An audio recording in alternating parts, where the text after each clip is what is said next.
Welcome to The Next Track, a podcast about how people listen to music today. I'm Doug Adams. And I'm Kirk McElhearn.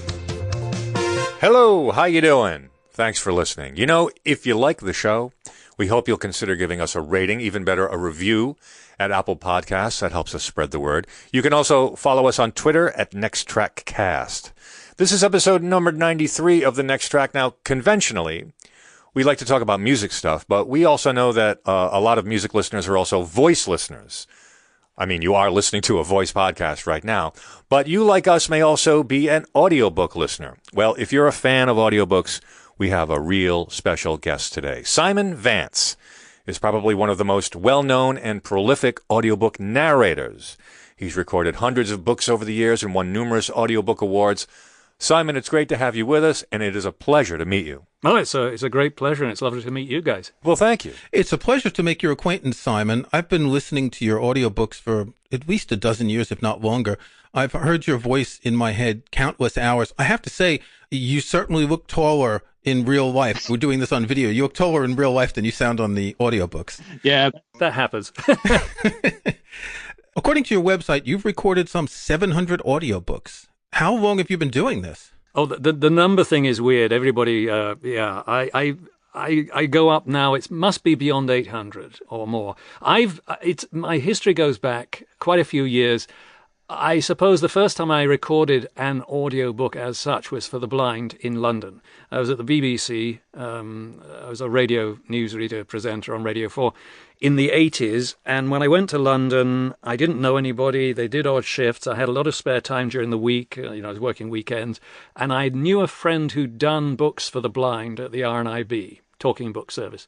And I thought, well, that sounds like fun. I like reading. And I went in there and I got a place there, and I went for once a week for about 8 years and recorded for 2 or 3 hours an afternoon. Then I left London in 92. I emigrated to California to become a thespian full-time. I always had a thing about acting and doing stage work and stuff, and my then wife, who became my wife, was American. So we came over to California. I did theatre, but I was looking for something else, and a friend of a friend said, oh, there's these audiobooks they do commercially now. And I thought, oh, well, I've recorded books. I think I know what I'm doing. And I just signed up with Blackstone Audiobooks in Oregon. And that was the beginning of it in 1992. And so I've been doing them commercially for 25, 26 years. But really, the first time I sat in front of a microphone and recorded a book and sat there for, the 2 hours or 3 hours it takes, it was back in about 1983. Do you remember the first book you recorded for Blackstone? Yes, but it was a P.G. Wodehouse book, but I honestly can't remember which one it was. I do remember where I was set up. We were in a house. We were renting a house in Concord, in Walnut Creek, in California, and I set up in the corner of the garage with a 2-deck cassette machine because I could stop and start very easily. And I had moving blankets hanging up around me in the corner of the garage with moving blankets. And I got a microphone, a Shure microphone that cost about $50. And I can't remember the rest of the gear, but it was it went into things. So you'd record if you made a mistake. You stopped. I ran the tape back, listened for the paragraph, stopped at the paragraph, and then started recording. So it was very early, what they call punch and roll in the business. So punch and roll. Yeah, but those were the early. That was the first step in my long and glorious career was in a garage in Walnut Creek. So you started out as a garage reader, like some rock bands start out as garage bands. You were like a garage reader. When you write your memoirs, you could say that memoirs of a garage reader. Well, it's like all the best things start in garages. Didn't Hewlett-Packard start in a garage somewhere? Yeah, so. Yeah, and even Apple did originally. That's right. Yes. So we're all, I'm in with them. So as we're talking, we can see that you're in your home studio. Have you always worked at home, or have you ever gone into actual studios owned by these audiobook companies to record? Yeah, it's tied up with a history of audiobooks. In the early days when I started, there were a few people who recorded at home, most commercial recording of audiobooks was done in their studios in New York or Los Angeles. That's where you had to be if you wanted to do big-time audiobook recording. And that was the days when they'd buy in famous actors for many, many thousands of dollars. They never made any money on the things. But on the side, there were smaller companies like Blackstone Audiobooks, the first people I worked for, who did employ home narrators. And there were a few of us, not many of us, because most of the big publishers didn't want to look at it. But slowly over the years, it became more accepted around about the time when the business expanded, 2001, the introduction of the iPhone, the iPod, rather, made MP3 listening much more acceptable or easy. That was when we home narrators started garnering attention, and I got called into New York a few times. I'd fly cross country, usually paid for by myself, which was very annoying. But sometimes they put me up in a hotel or something for a week or so. It only happened 2 or 3 times because they were coming around to the idea of home narrators. And I went in, I know, with one particular publisher. She sat there, she was listening to me, the director was listening to me going, so I hear you record at home. You're a very good self-director. I think we'll employ you at home from now on. Because, of course, if you go into a studio, you've got the engineer, you've got the studio time, you've got everything else, and Sure. So many more people. Whereas sitting at home, it's just me on my own. And they probably pay you the same either way, so they end up saving money. Yeah, sadly, yes. So you have witnessed the growth of audiobooks from an occasional recording on cassettes back in the day, even though they existed before that on records. But you've watched as it's gone from mostly for blind people or people who can't see very well to what's truly a literary phenomenon now. And of course, the growth of digital is what changed this. How have you experienced this? Basically starting out in a genre that was relatively niche and now in a genre that's extremely important in book publishing. Well, it's really the way the amount of work changed over the years is probably the most noticeable thing to me, because in the early days I was working for a couple of publishers. Well, Blackstone Audiobooks initially, and then Books on Tape took me on. Books on Tape became Random House, and then Penguin Random House. And it was a fill-in job. It was like my part-time job because I was an actor. And in fact, in the early days, I used a different name with each company because that was apparently the standard. Companies like to have their own stable of talent, and they didn't mind you working for someone else, but just use a different name. And I used that, and my justification at the time was because I'm wanting to be an actor, and I might become famous as Simon Vance, the actor. And I didn't know if I sucked as an audiobook narrator, so I didn't want to have audiobook narrating spoiling my wonderful experience on stage. Of course, the reverse happened. I did very little stage work, but the audiobooks took off.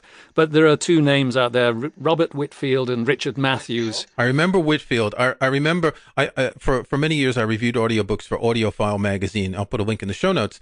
And I remember coming across a Robert Whitfield recording and thinking, well, that sounds like Simon Vance. And it was. And I may have even emailed you at the time to ask you about that. And I think you replied saying, yes, we use different names at times. But how long has it been now that you've only been using your real name? Oh, since about 2002 or 3, I think. I started winning earphone awards back in 1999 and 2000. They're from Audiophile Magazine, and every month they issue quite a few, 15 or so, 10 or 15 maybe fewer than that. But they're like books of the month. They're for excellence in recording. But beyond that, there are the Audies, which they talk about as the Oscars of the audiobook industry. And I started getting nominations, and I thought, I'd like to have my own name back into these things. And other publishers started to come to me. Tantor was a new publisher, and they came to me.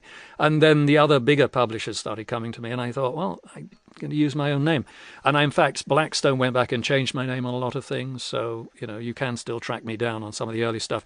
But to go back to how the business changed, I was doing a couple of books a month, and it was filling in, and then it was around that 2001 time when the iPod was introduced, suddenly the books started rolling in. And around 2005, I stopped doing theatre in the San Francisco Bay Area, which was where I was living at the time. I just made a decision to stop doing it because the audiobooks filled all my time. And at the time, I think I went to New York one more time, but I went to Seattle and recorded some BBC Audiobooks America with a director up there, and that would interrupt any kind of rehearsal process for theatre. So, and I was making more money, or steady. I was making a steady income with audiobooks. Right, because theatre acting is always a bit precarious. It's a bit precarious, and it doesn't pay a lot, and it takes up an awful lot of time, and it's the evenings, and it's the weekends. Yeah. Whereas I sit at home, I make my own hours. I could work at 4 in the morning, or 4 a.m., or 4 p.m., or 8 p.m., or any time of day, and I can go out and do the shopping when I want, and it's up to me. And I've always rather liked that work style. But that was when it changed around 2001, 2002, 2005, full time. There was some disruption when, after the expansion, when Audible was bought by Amazon, it brought in a whole lot more narrators into the business. And the cream rose to the top eventually, and we have so many more. There's still only so many books being recorded, so I'm not quite as busy as I was, say, 10 years ago. But that suits me in a way, because I moved to LA and I'm actually expanding back into what I wanted to do in the first place, which is do some TV film acting. So that's where I'm working on, what I'm working on now, and enjoying doing the audiobooks. Not on the side, it's still my major job, but there's more balance than there was 10 years ago, I think. But when I look at Audible, it seems that all the big new books are out in audiobook versions, whereas 10 years ago that wasn't the case. It seems like there's far more audiobooks. Well, that's actually a good point. Yes, that's another way. The big difference, another big difference from 20 years ago was that the library market was the big motivator back in the day. That was the main customer for smaller companies like Blackstone Audiobooks and so on. They produce for libraries. And that is one of the transitions. And I used to say, I do say this now, I used to love 98% of the books I narrated because they were all classics. That's when I did all the Dickens books and a lot of the older classic books. What happens now is just about, if anything gets published, anything's being published on paper, it's going to be made into an audiobook. And there's a lot of not very good stuff that's available. This is going to sound elitist, but where I used to like 95%, now I probably really enjoy 50%. And there's 50% of it. It's writing, it has an audience, and it's like as an actor, you don't judge the character. You have to be in love with what you're doing. And I do love, I admire authors tremendously, any author who's able to sit down and write, 30, 40, 50, 150,000 words. But I have to say, I'm doing a lot more stuff that doesn't really appeal to me, stuff I wouldn't necessarily pull down off the shelf to read naturally. That's one of the changes. But it's the nature of the job. It was good for me at the time. I really enjoyed it. Now it's, I don't have quite that choice that I had before. That's interesting. It's a question I was going to ask. Do you choose to record only books that you like, or do you just do what you can do because it's offered to you and you've got space to record it? Yeah, it's pretty much I do what I'm given. There was a time when I was booked out. I used to be booked like 3 or 4 months ahead. I'd have a full schedule. And I could even suggest books. I know I suggested the Gormenghast trilogy to Blackstone because I'd always wanted to do that. There's only a couple of occasions I've turned down books. One was because it was very political and I didn't appreciate its direction. And the other time was, funnily enough, actually, I talk about this. I talked to the publisher and said, I don't really enjoy this writer. I'd rather not do any more of their books. They're not very enriching, as it were. I'm wondering if that's important because they use your name in the marketing of the books.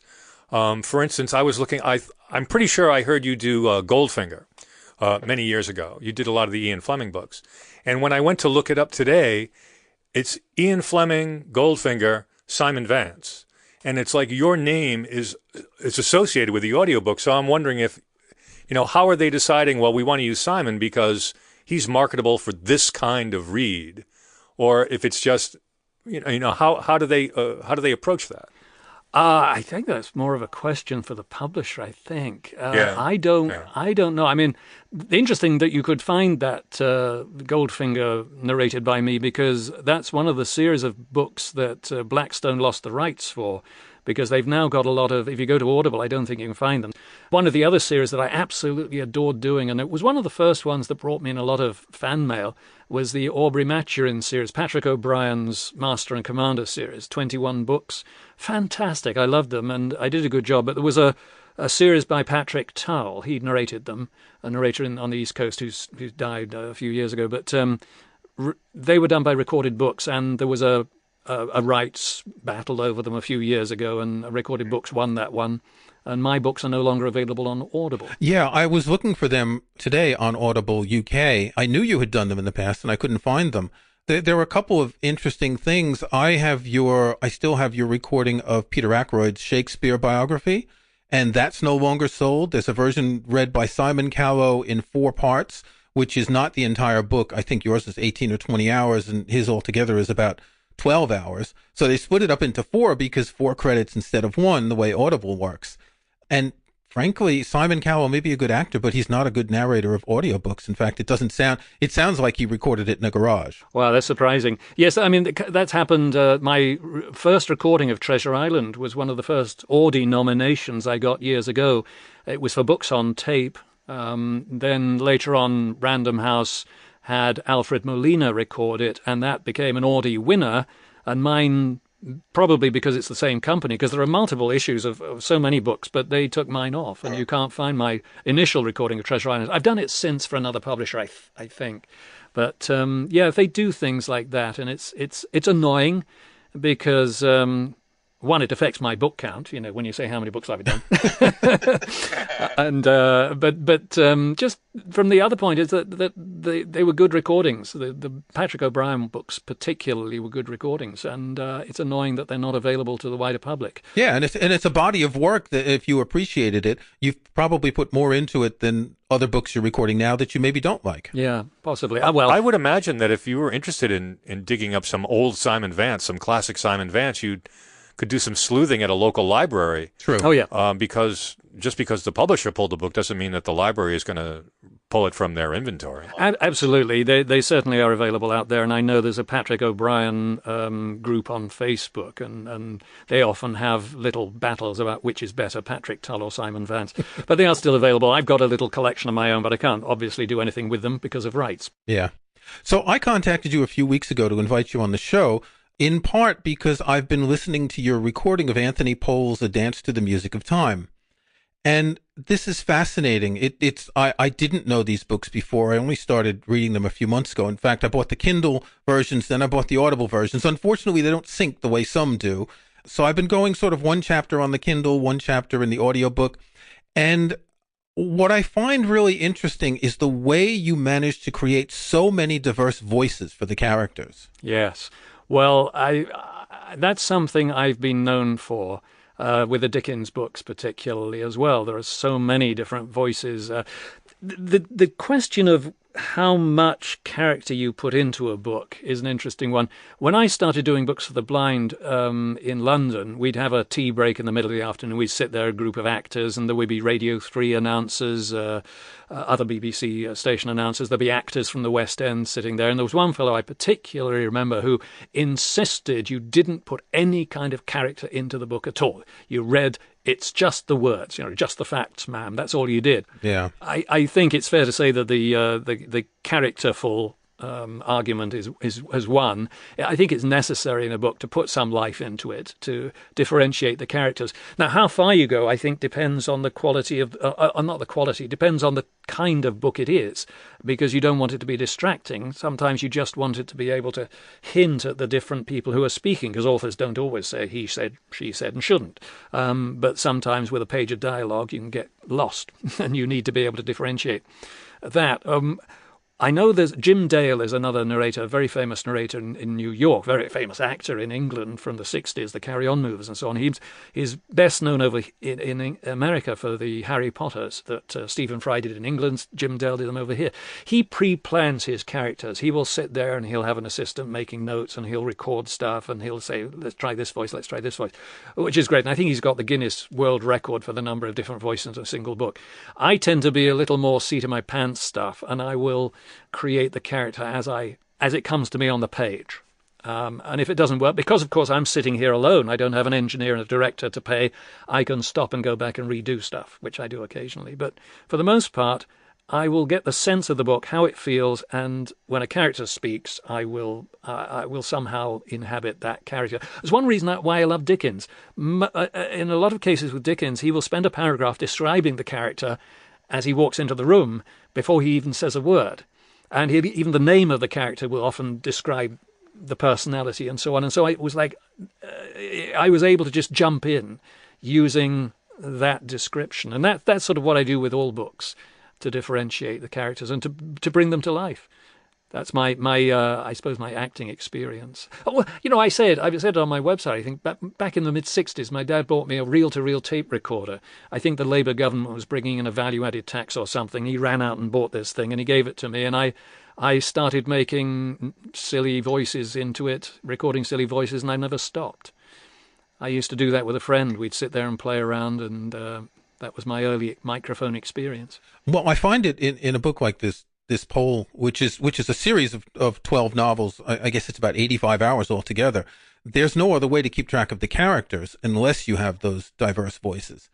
And frankly, the voice that you got for Widmerpool is just perfect. That just sounds like what that character would speak. Well, that's great. I do.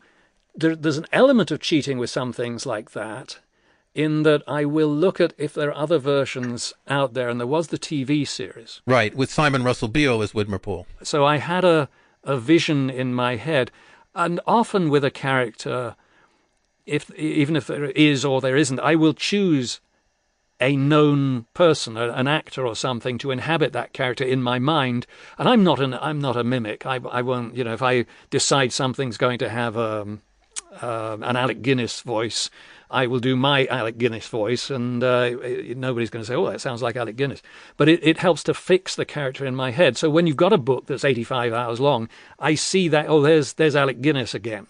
That's my character. Or if it is Simon Russell Beale, like, oh, there's Simon Russell Beale. So, if the guy doesn't speak for 25 chapters and he pops up again, I go, oh, that's my Simon Russell Beale. So that's the way I retain it. And I think using the guidance, perhaps, of plays I've seen, movies I've seen, TV shows I've seen, I will, incorporate those characters. How long does it take to record something that long? How many usable hours do you get in a day of recording? It varies. I schedule a couple of 2 to 3 hours, finished hours a day. Actually, that's comfortable. That's 3 hours a day, finished hours. And that's comfortable. 2 hours is a really nice, comfortable schedule. And then I have done 4 hours before now, or even more, to get finished over a weekend if something I hit a deadline. Just to expand on that, you've got a lot of prep on the book. You have to pre-read the book. Depending on the book itself, that varies how much detail you have to go into, how much research you have to do on names, pronunciations, pre-planning. And then, of course, the method I use to record means I go back over the file briefly afterwards, after I've recorded. I'll go back in and edit. And then I'll send it off to the publisher, who then does the QC and proofing, and I'll get corrections and so on and so forth. But yeah, 2 to 3 hours, finished hours a day. So you could do a 10 to 15 hour book a week. I think, Dance to the Music of Time was, yes, about 80 something hours. I would say a good month or so. 2 years ago now, I recorded Alan Moore's Jerusalem. Alan Moore of graphic novels. Yeah, graphic novels. Yeah. And he did this book that was Jerusalem, and it was 60 hours long, and I did that in a month. I took the month of June to do that. So I can't remember exactly. I probably got it in my calendar somewhere how long I took on Dance to the Music of Time, but I would think something like 4, 5, 6 weeks. You have done a lot of long books and series. The Anthony Powell, the Jerusalem. You've done a number of Anthony Trollope books. You've done the complete Sherlock Holmes, about 58 hours. James Bond, the Dune series, but these are multiple narrators. And Hilary Mantel's Wolf Hall, Bring Up the Bodies, which aren't that long, but they're still 15, 18 hours each. Do you like doing long books more? Is there the same amount of preparation for a long book as a short book that makes a long book easier to do over time? Yeah, I've not really thought about that. I don't know that length matters so much as what the book's about. And just to correct something, Hilary Mantel, I've just did Bring Up the Bodies. It was a different Simon, I think, did the first one, Okay. Wolf Hall. I keep nudging my publisher saying, has Hilary Mantel written the third part yet? Simon Slater did the first one.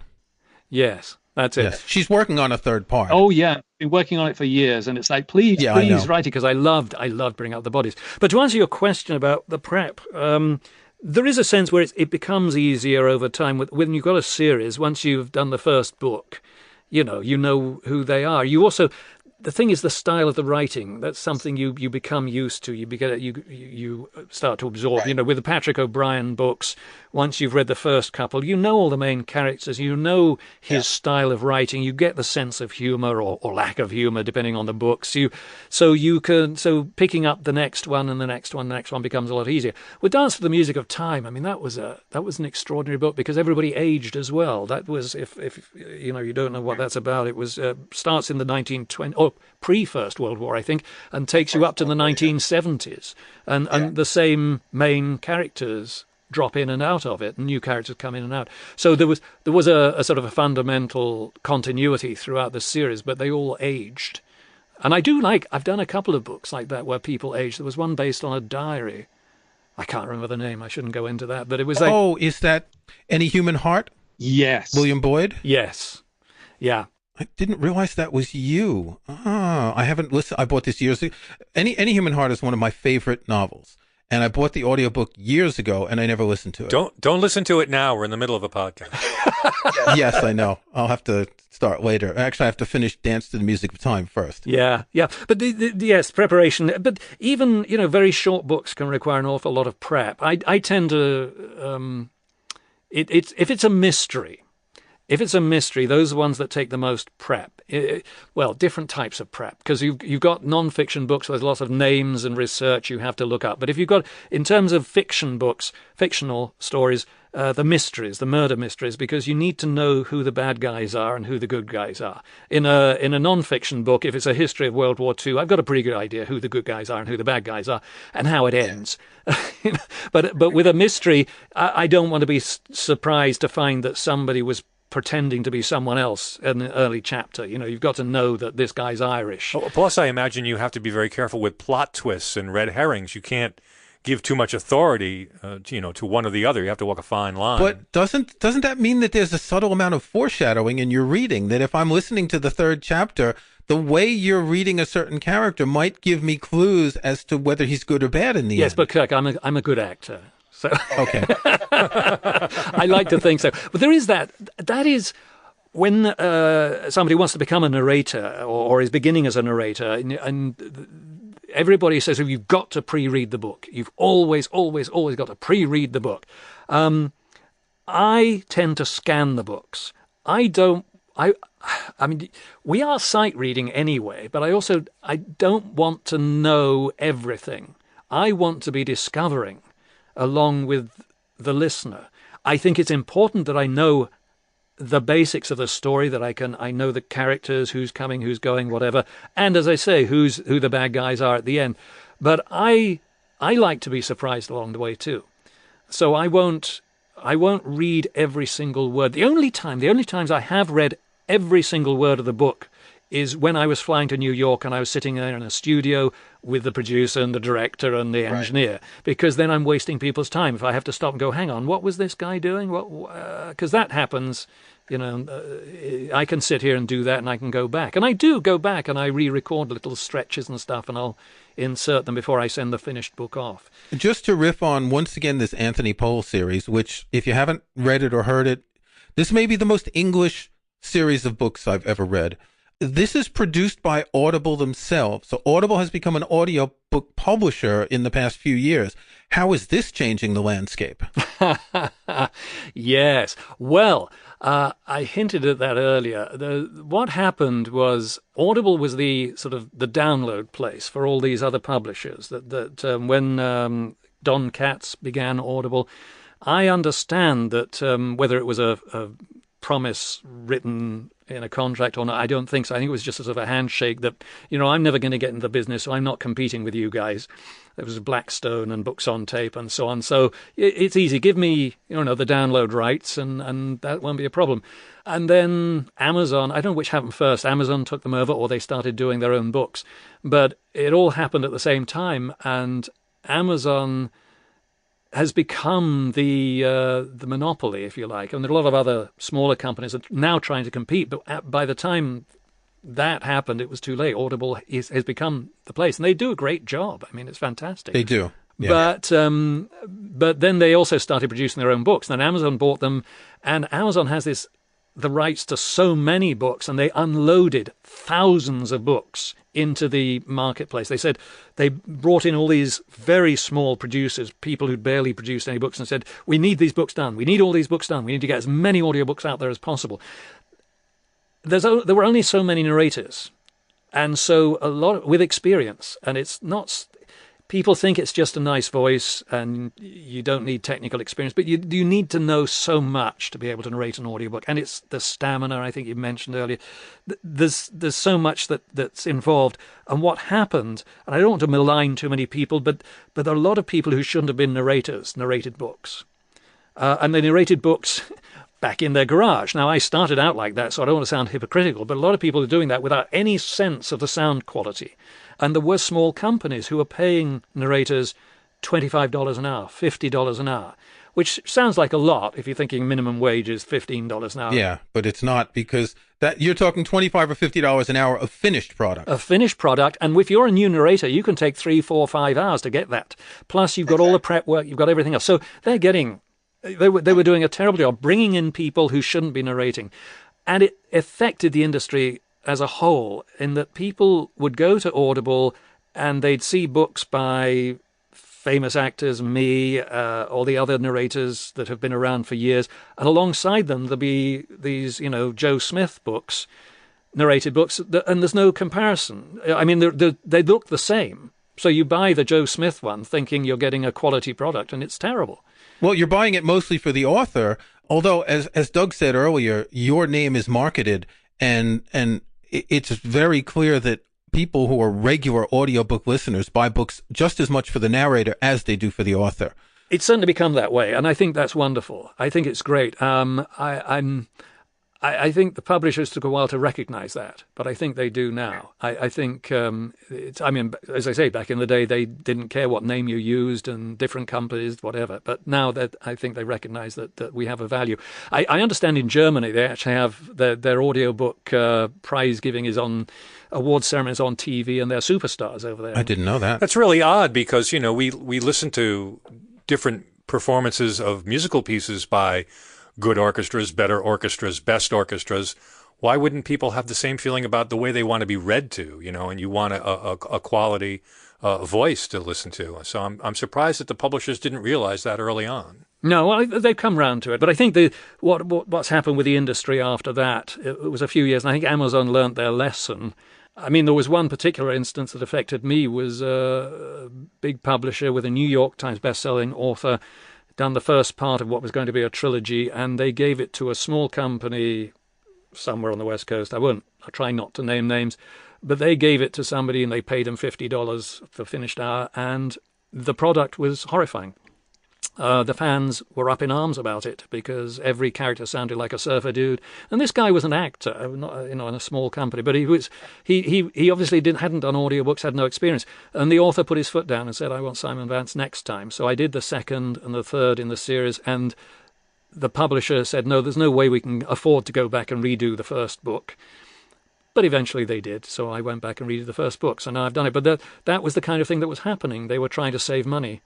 And there were a lot of lesser companies, and it rather spurred the union. The SAG-AFTRA came into the industry. They had a previous, they had been on the periphery. They were in LA and New York, but nowhere else. And home narrators were sort of looked down on. And they had a studio rate. So if you went to the studio, you got paid by the hour rather than by the finished hour. And the union had not really thought this out, that if you were a bad narrator and took 3 hours to do 1 hour, you were doing better than a good narrator who'd do it in an hour and a half. So the union came in, and now the industry is actually pretty solidly unionized. And these other companies that were trying to pay narrators $50 an hour and less have signed on to union contracts. So we're much happy about that. And I think, the cream has risen to the top. And there are some fantastic new narrators out there who came up through that melee of 6 or 8 years ago. And things are looking good for the industry right now. It's looking much healthier, I think. I mean, it's been growing constantly for 25 years, but I think it's looking healthier now than it has done for years. But as you say, there are some narrators who are horrible, and when I go on Audible and I see a book that interests me and I click the little sample button, I know in 30 seconds whether I want to listen to that book. And in some cases, it's just shocking how tone deaf some of these narrators seem. And on the other hand, you'll come across someone you don't know, and all of a sudden yes, this sounds like a real book. It's like the difference between a fluent musician or someone who's only been playing piano for a year, as they're playing, too much in time with the metronome in their head, that kind of thing. They don't have the freedom and the rhythm that someone does when they're experienced. It is extraordinary, yes. And I think a lot of people don't understand what is involved. As I mentioned earlier, it's not just the pretty voice, it's being able to lift the words off the page. I described it years ago as singing. I mean, we sort of sing the words. Sure. There's a music to it.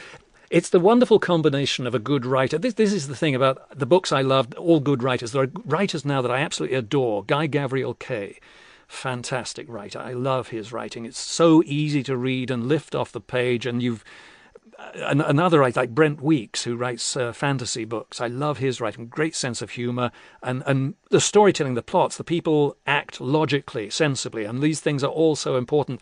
And as a narrator, it's a gift, whereas there's a lot of writing that is a bit flat, and to try and bring it to life, that's, I think, where the real talent shows in a narrator, if you can bring a pedestrian text to life.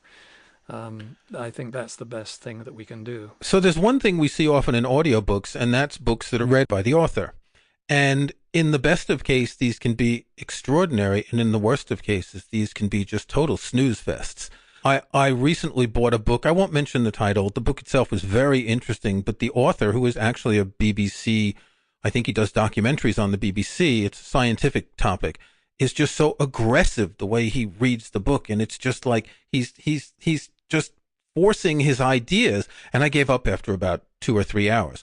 On the other hand, when you get an author who can read his book well, it's just miraculous. And the best example is Julian Barnes. His book, Nothing to be Frightened of, or Levels of Life, these are just, they're very moving books to start with, but he just has the perfect voice. In fact, if he hadn't been such a great author, he could have been a perfect narrator for audiobooks. Yeah, I agree with you totally. I mean, if you can find an author who can read his own books, I mean, that's just a wonderful gift. I mean, I know Neil Gaiman. I've met him many times, and I'm so admire what he's able to do. He's got a very idiosyncratic way of reading, but it's so natural, and it brings. And as the author, the work, so solidly, so perfectly. But yes, I mean, I think there's a lot of authors who read the sort of self-help books themselves, and that's fine. You kind of look beyond the performance to the text. You're not going for the performance. I think the difficulty is when you have a fictional book and the author tries to read their own book. I think, and I remember the battles that people like. I talked to friends at Blackstone, the battles they'd have with authors saying, no, I want to read my own book. And then they'd have, okay, do a sample. Now put it against a sample from professional narrators. Here, 3 or 4, try these. And they'd listen and go, oh, right. Yes, there's more to it than just reading the words, isn't there? So, yeah. But no, I'm a big fan of authors who can read their own books. But there aren't enough. There aren't enough. Well, actually, I'm quite pleased there aren't enough, because that leaves the work for the rest of us. Exactly. So this has been extremely interesting. Before we close, what's your favorite recent book that you've narrated? And that's been published already, obviously. Well, there's two. There's two that came up that are actually older classics. One was The Sea by Iris Murdoch. She was she won the Booker Prize for it a couple of decades ago. The Sea. I loved that book. That's the kind of book that because it was written from the perspective of you're in one person's mind. You mentioned Hilary Mantel's Bring Up the Bodies. You're in Thomas Cromwell's mind in that. And I love that I am embodying him. And the same thing with the sea. The guy was a bit of an, I use the word arsehole, but he was a delightful arsehole. But I love the sea. The Unconsoled, Kazuo Ishiguro. Tantor got hold of the rights for that. It was the one that hadn't been published. When he won the Nobel Prize, I got a call, and it was like, I think the call was on the Monday. Can you do this book? And I said, well, I can move some stuff about. And I think I started recording on the Wednesday or Thursday of that week, which is unusual.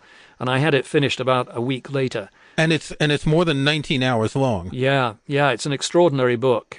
Fascinating book.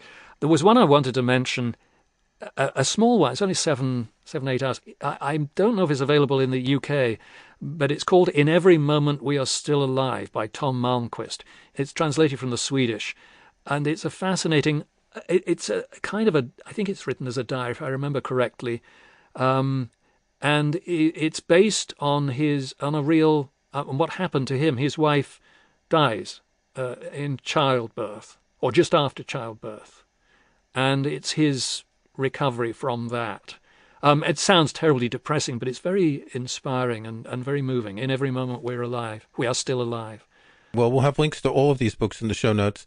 Simon, thanks so much for spending time talking to us. This has been fascinating. I look forward to going back and listening to some more of your books when I'm finished. You're very welcome. Please do. All right, we're going to return to the realm of music now and present our next tracks. Kirk, what's on your agenda? My next track this week is a new recording by pianist Murray Perahia. It's 2 Beethoven piano sonatas, Sonata number 29, the Hammerklavier, and Sonata number 14, the Moonlight Sonata. Everyone recognizes the Moonlight Sonata. It's the one that gets in all the soundtracks of movies, but the Hammerklavier, the 29th, is arguably Beethoven's most tempestuous piano sonata, and particularly the fourth movement, which is pretty much like heavy metal on a piano. I've seen Murray Perahia perform live in Birmingham, which is about an hour from here, twice in the past few years, and he performed this sonata in a recital last year where he performed some Mozart and some Brahms, and it was simply breathtaking to hear him play this live. It's a long work. It's 45 minutes.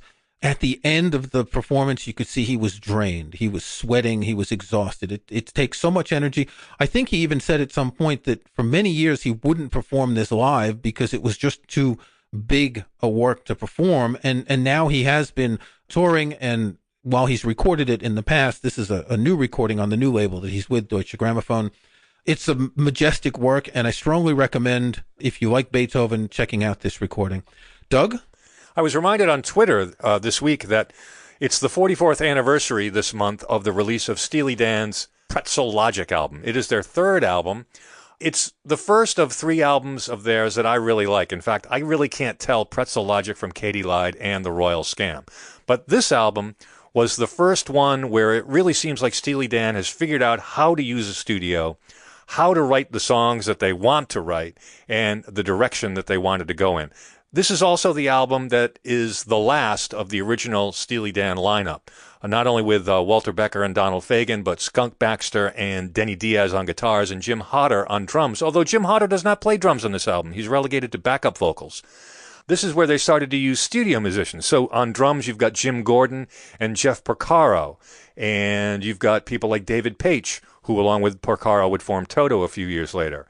Dean Parks is on it, Wilton Felder, Chuck Rainey, Victor Feldman. These are all prestigious LA studio musicians, and it seems like this is the album by Steely Dan that said, we're not just another band from LA, we've got an idea of where we want to go, and it's jazz and pop, and we're going to bring elements into pop music that really haven't been there before. And Charlie Parker is all over this album. Not only is there a song called Parker's Band, but there are actually some riffs from some of his compositions that they've kind of cribbed from. There's a song by Duke Ellington, East St. Louis Toodaloo is on here. And this, of course, is the album with Ricky Don't Lose That Number. So it was a very popular album at the time. In fact, lots of critics believe that this is their best album. I don't know if it's their best, but it's definitely worth a listen to because this is where their sound solidified. And this is the direction they took, if not for the next 2 albums, for the rest of the albums in their career. Steely Dan, Pretzel Logic is my next track. This has been The Next Track, a podcast about how people listen to music today. You can find show notes and links to some of the things we talked about in this and other episodes at thenexttrack.com. There's also a contact form there you can use to send us comments. If you like the show, we hope you'll subscribe in iTunes or your favorite podcast app. And please think about giving us a review or rating. We'd appreciate that. I'm Doug Adams, and for Kirk McElhearn, thanks for listening. We'll talk to you next time.